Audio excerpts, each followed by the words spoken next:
Kagaya nito, na ikakasave natin, ikakasave ng buhay natin, ikakasave ng mga pangarap natin. No one cares. Nakoma ka na hindi mo alam kung kailan ka magigising. So applicable pa ba mga kapatid na yung kasabihan na matalino ang natututo sa sariling pagkakamali? Kaya isuot mo na yung helmet mo. May helmet ka na nga eh, hindi mo pa suot. Pag sa lang yan, CT scan ka.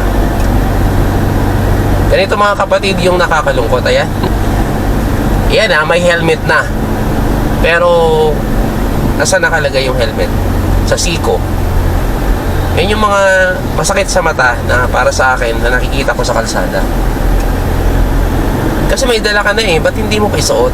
Helmet lang ang makakapagligtas sa ulo mo pag nagkaroon ng disgrasya. Pero sad to say, hindi mo pa sinusuot. At sad to say, pag nagko-content tayo ng ganito, no one cares. No one cares. Tapos pag may na-disgrasya, nabagok, nasawi, sasabihin natin rest in peace. Diba? Ganun tayo eh.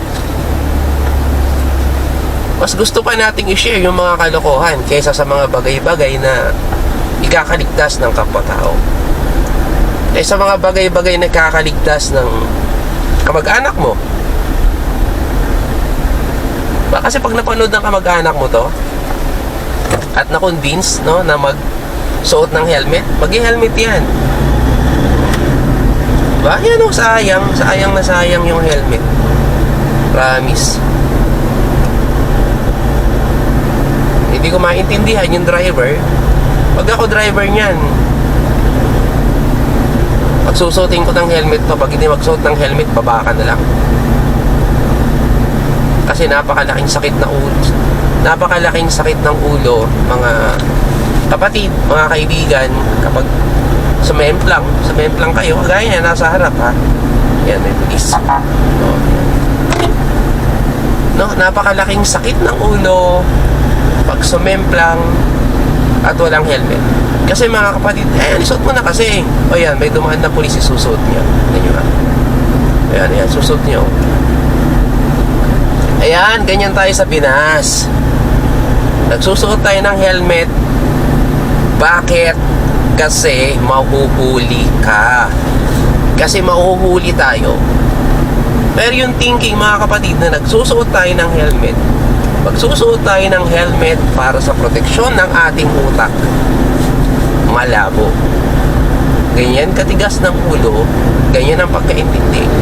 Karamihan ng Pinoy, lalo sa probinsya, kagaya dito sa Aurora, walang pakundangan sa kakapatakbo ang mga riders dito na walang suot-suot na helmet. Masakit sa mata kasi nakakaawa sila pag nagkaroon ng disgrasya. Buti sana kung mayaman ka, diba, na-afford mo yung magpa-CT scan, na-afford mo yung magpa-check up sa neurologist, na-afford mong magpa-opera sa ulo, no, naaabot ng kalahating milyon hanggang 1 million plus. Diba? Ngayon mga kapatid, kung wala ka nun, kung wala kang millions, no, na ipon, eh mag-isip-isip ka. Diba? Na kung ang dala mo lang ay pampagasolina sa motor mo, eh mag-helmet ka na. Bumili ka na ng 1,000 pesos na worth of helmet, okay na po yun. Basta importante, meron kang pamproteksyon sa ulo mo. Tsaka lang kasi tayo nag-iisip na mag-helmet kapag may nangyari ng masama sa atin. May kasabihan na matalino ang natututo sa sariling pagkakamali.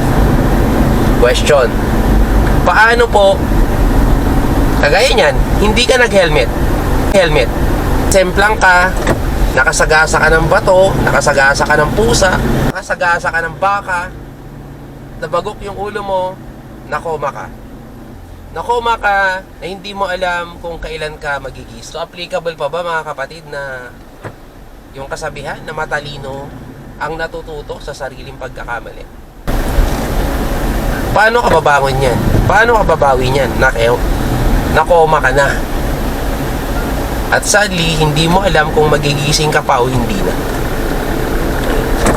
Ito naman, papasok mga kapatid, yung kasabihan ko na mas matalino ang natututo sa pagkakamali ng iba. Bakit ko yun nasabi? Alam na natin na madaming insidente na mga kapatid, bigay din sa pagkabagok ng ulo dahil hindi nag-helmet yung rider. Madami nang nangyari, alam natin na bagok, yung iba na koma ng ilang buwan, yung iba na koma ng ilang taon, yung iba naman pinaglamayan. Siyempre, pag nakoma ka, may isasanla lahat ng pwedeng isanla ang mga kamag-anak mo para lang matustusan yung pangangailangan mo dahil nakoma ka eh. So, nandamay ka pa. Diba na dapat ay kahit papano may magagamit yung pamilya mo, no, sa gastusin sa iba. Pero wala eh, di ka nag-helmet, gagamitin sa'yo. Masasanla lahat ng ari-arian nyo, mauubos lahat ng ipon nyo. Ano sa tingin mo? Masaya yun? Diba? Dahil lang sa simpleng katigasan ng ulo, sa simpleng hindi mo pagsuot ng helmet nung nagmotor ka. Pero sa simpleng yun, lahat ng finances ng pamilya nasakripisyo.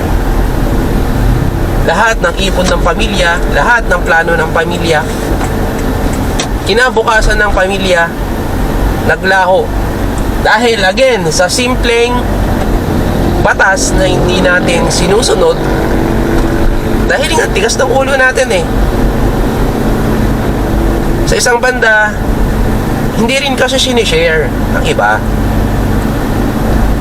yung mga content na kagaya nito na ikakasave natin, ikakasave ng buhay natin, ikakasave ng mga pangarap natin.